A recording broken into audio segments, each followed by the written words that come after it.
अस्सलामुअलैकुम तलबा, मैं ब्लूबेल स्कूल सिस्टम से आपकी उस्तानी हूँ और उम्मीद करती हूँ कि आप सब अपने घरों में खैरियत से होंगे।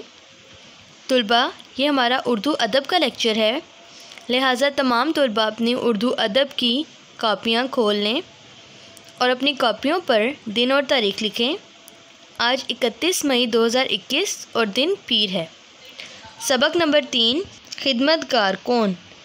अपने पिछले लेक्चर्स में मैंने इसकी आपको इमला करवाई थी, इसके अल्फाज मायनी करवाए थे और इसकी किताब का काम करवाया था।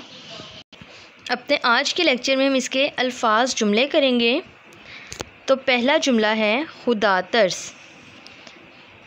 इसका जुमला है बिलाल एक खुदा तरस लड़का है। उसके बाद है असा। असा होता है लाठी। मेरे पास एक असा है। फिर तीसरा लफ्ज़ है नाबीना। नाबीना यानी अंधा या अंधी। मैंने एक नाबीना औरत देखी। नंबर 4 है बिला नागा। बिला नागा का मतलब होता है रोज़ाना या बग़ैर नागे के। तो इसका जुमला होगा आयशा बिला नागा सैर को जाती है। उसके बाद है पेवन। पेवन बोलते हैं जोड़ को। हज़रत मोहम्मद सल्लल्लाहु अलैहि वसल्लम कपड़ों को पेवंद लगाकर पहनते थे।